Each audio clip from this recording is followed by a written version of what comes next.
opportunities. What do you think about the way CJ's played so far this year? Played good the other night. Best he played. It's the best he's played in a while, just from top to bottom. Wasn't perfect by any means.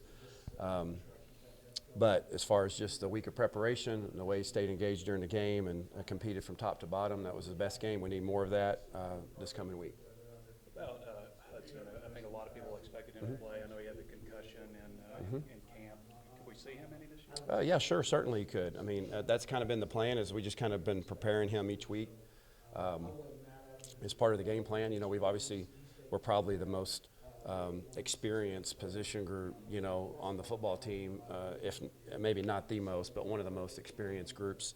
And we've got some guys that played in games and are doing a good job. And, you know, so we just kind of weighed the fact that, you know, that he got stepped behind a little early. That was a legitimate setback. I mean, that was a significant setback for him and his development when you miss, I don't know how many days it was, but, you know, basically a week of fall camp.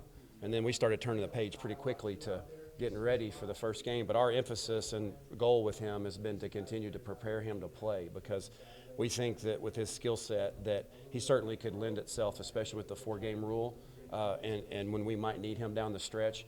We didn't want to use him in a situation that would kind of be I don't want to say meaningless, or, you know, we hadn't had a lot of those opportunities, you know, obviously the way the games have unfolded, but we don't want to put him in there for, you know, just a play here, a play there, a kickoff return. We want to save that for down the stretch in case we need that for depth for him to help us in the game.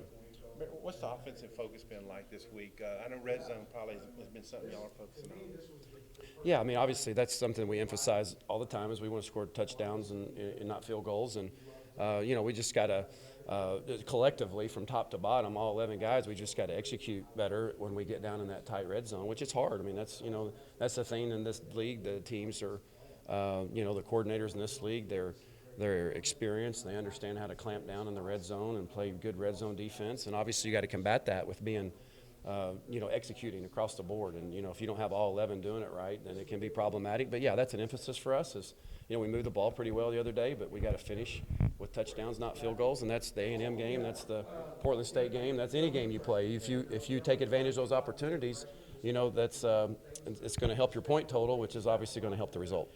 CJ's obviously a really good pass catcher and everything. How do you evaluate his blocking? Yeah, I mean, that's an area that I think anybody that, you know, that follows us or knows us or watches us, that's an area that, you know, he's you know, behind in as far as compared to his, you know, receiving ability and playmaking ability and run after the catch ability.